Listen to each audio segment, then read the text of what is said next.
Bismillahirrahmanirrahim. Assalamualaikum warahmatullahi wabarakatuh. Perkenalkan, nama saya Eli Rismawati dari kelas 5F Ekonomi Manajerial. Di sini saya akan menjelaskan mengenai manajemen proyek. Di sini ada 4 pokok pembahasan. Yang pertama, definisi, tujuan, project life cycle, dan studi kasus manajemen proyek. Jadi, apa sih yang dimaksud dengan manajemen proyek? Manajemen proyek terdiri dari 2 suku kata, manajemen dan proyek. Manajemen secara umum adalah suatu upaya untuk mencapai tujuan dengan sumber daya seefisien mungkin. Sedangkan proyek adalah rencana pekerjaan dengan suatu target pencapaian tertentu yang diselesaikan dalam rentang waktu tertentu. Jadi, manajemen proyek adalah suatu metode untuk mengelola suatu proyek dengan penggunaan biaya yang seefektif dan seefisien mungkin. Tujuan manajemen proyek di sini ada 4. Yang pertama, menyelesaikan dengan tepat waktu. Kapan suatu kegiatan harus dimulai dan kapan harus selesai. Dengan begitu, proyek akan selalu dimonitor supaya dapat selesai dalam waktu yang telah ditentukan. Yang kedua, menjaga anggaran. Anggaran akan dicari seminimal mungkin tetapi masih dapat menunjang tercapainya kriteria proyek yang telah ditentukan di awal. Yang ketiga, menjaga kualitas.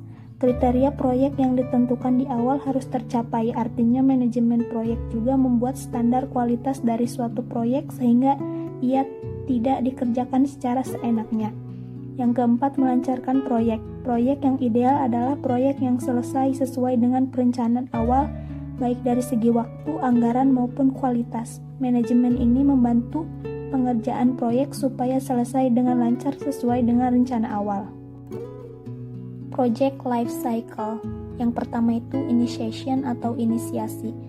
Tahap ini merupakan tahap pengenalan suatu proyek yang akan dikerjakan, yaitu berupa tahap konseptual atau pengenalan identitas suatu proyek. Yang kedua itu planning atau perencanaan. Tahap ini merupakan tahap yang paling penting di mana membutuhkan banyak waktu dan personel yang terlibat sesuai dengan besar kecilnya proyek. Tahap perencanaan ini merupakan kunci keberhasilan tahap proyek selanjutnya. Yang ketiga itu execution atau tahap pelaksanaan. Tahap pelaksanaan dari suatu proyek yang telah direncanakan. Pada tahap ini banyak sumber daya yang akan digunakan seperti material, mesin, uang, metode, tenaga kerja, dan pada tahap inilah suatu proyek dapat terrealisasi setelah melalui tahap perencanaan.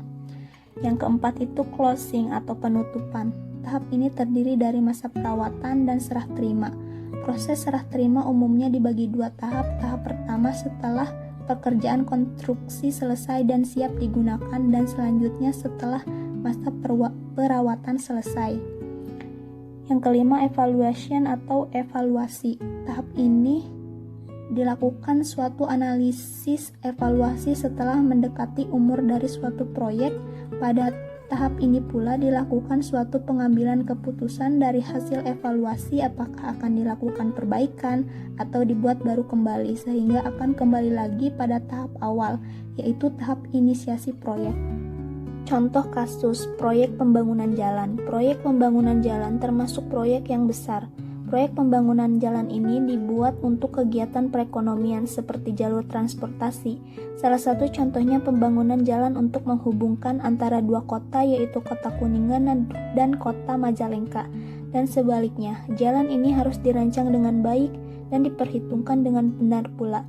Bahan-bahan yang akan digunakan pun harus menggunakan bahan-bahan yang bagus dan juga harus dikerjakan dengan orang-orang terbaik. Resiko proyek ini adalah jika bahan atau aspal yang digunakan tipis, kemungkinan jalan akan cepat rusak atau cepat bolong karena terkikis ban mobil yang melewati jalan tersebut, atau bisa juga karena air hujan. Sebagai solusinya, maka dibutuhkan ahli konstruksi bangunan yang sangat ahli di bidangnya yang dapat membangun jalan tersebut dengan perhitungan aritmatika yang tepat. Supaya tidak cepat rusak, tentu didukung juga oleh bahan material yang tepat atau avoiding risk. Sekian presentasi dari saya, kurang lebihnya mohon maaf. Wassalamualaikum warahmatullahi wabarakatuh.